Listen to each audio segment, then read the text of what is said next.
Hi everybody, akkam jirtu? Fayyaa keessanii jiraan isheetti from Michelle Tibola tutorial anthropology chapter 2 part 3 dha walitti deebine. Please subscribe, share, like gochuun dagatina.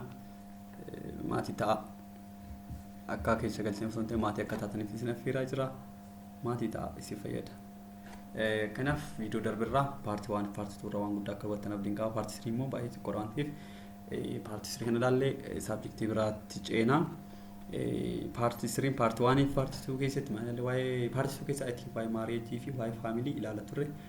Asirratti immoo waa'ee kinshipii maadha kan jiru ilaalla. Paartii 2 xiqqoo bal'atee jennaan gara paartii kinshipii kan jiru irraa adda baasnee kinship kinship is a network of relation expressed in ties of obligation, claims to resource status, property, rights, duties, power, privilege, authority, and the obedience, social security, mutual assistance, and sexual behavior.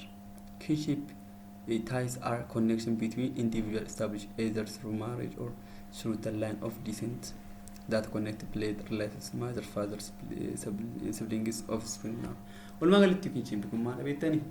Hidda jechuudha. Hiddan yookaan immoo fira kan jennu maadha? Hidda wiitirraa kan dhufan yookaan diisente naannoo irra jennu sana hundee irraa dhufe qaba yookaan zar amaariffaan isa jedhamu sana zaramaan zar jedhamu wantoota akkasii sana jechuudha. Achirraa walitti dhufu walitti hidhamiinsa kan qabu fakkeenyaaf gaa'elaan ta'uu danda'a. Blood relationship and ta'uu danda'a. Wantoota walitti dhufummaa jedhama kinship jedhama jechuudha. Sumarraa ilaaluu akka dandeessetti maal asitti individual established either through marriage or through the line of descent. Descent jechuun hidda dhaloota lakkoofsifachuudha jechuudha. That connect blood relatives, mother, father, siblings, offspring ምናምን warroota akkasii maal jennaani? I'm sorry. Okay. Difama. Now, kinship ties are connection between individual established walmagalatiyu. Different kan wudru kinship jennani. Includes what the term or social statuses used to define family members and the roles or expected behavior family associated with this status. Kinship encompasses what relationship formed through blood connection.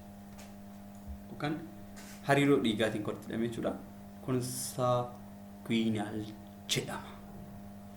Hariiroon forms through blood connection kan jedhamu yookaan decent warra jennu sun maal jedhama?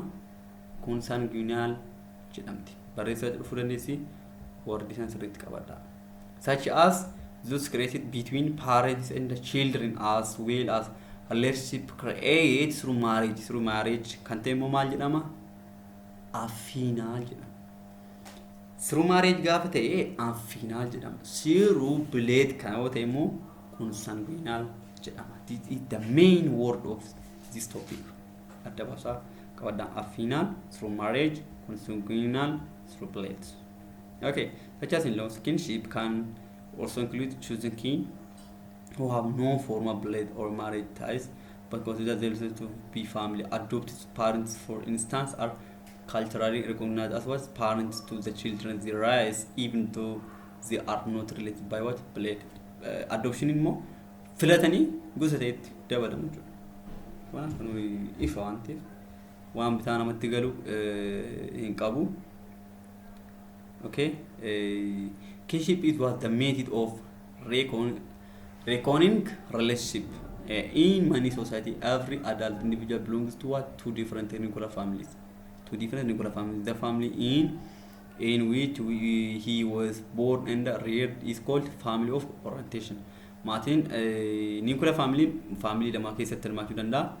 Inni tokko family irraa dhalate maal jedhama? Orientation family jedhama. The other family to which he established.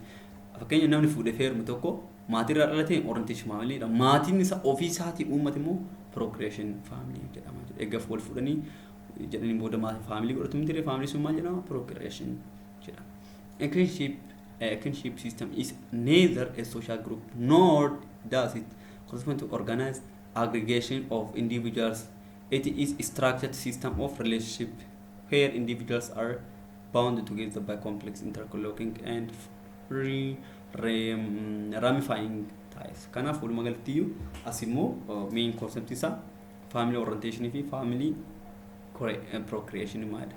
Ati gaafa fuutee ijoollee godhatte maalumtaa family procreation uumta. Amma immoo family kamirraa baatee family orientation irraa baatee jedhama fakkeenyuma sumaan hono fudhadhee suma namni viidiyoo kana ilaalatu. Kanaaf kinship should be what derived from what four principles kinship tokko blade or consanguinity dhiigarraa, marriage or affinity marriage irraa dhufuu qaba, adoption irraa dhufuu qaba, filatanii gosa filatanii keessa ta'an jechuudha, ritual or fiction irraa dhufuu qaba. Kanaaf isaan arfan kararraa haa dhufe maal jedhama kinship jedhama. Decent zara maan zara inni jedhu kun maalidha? Decent refers to what the social recognition of the political relationship that exists between the individuals. Relationship individual gitu. The rule of descent refers to what a set of principles by which an individual traces his descent. In almost all society, kinship connections are very significant. An individual always possesses certain obligation towards his kinsmen, and he also expects the same from his kinsmen. Succession and inheritance is related to this rule of descent. Kana keessatti hirmaata. Hundumti hiddarraa dhufee qaba. Waar lakkaa'atu qaba. Atama eenyu kana ija sun jedhamne kana beelu ekeleen ekeleen ekeleen ekeleen. Waar lakkaa'atu qabda jechuudha. There are three important rules of descent are follows. Patrilineal descent kan jennu immoo father jechuudha garbaatan. Maatii abbaa kan lakkaa'u. When descent is traced solely through the male line. Karaa abbaa isaatiin lakkaa'u jechuudha. It is called patrilineal descent. Imman sons and daughters all belongs to the same descent group by birth, but it only the sons who continue the affiliation. Affiliation malakate amma kan ilaalsan jechuudha. Succession and inheritance passes through the male line. Matrilineal descent kan jennu kanaadha kan lakkaa'u jechuudha. When the descent is traced solely kan qofa jechuudha through what the female line qofa lakkaa'u maal jedhama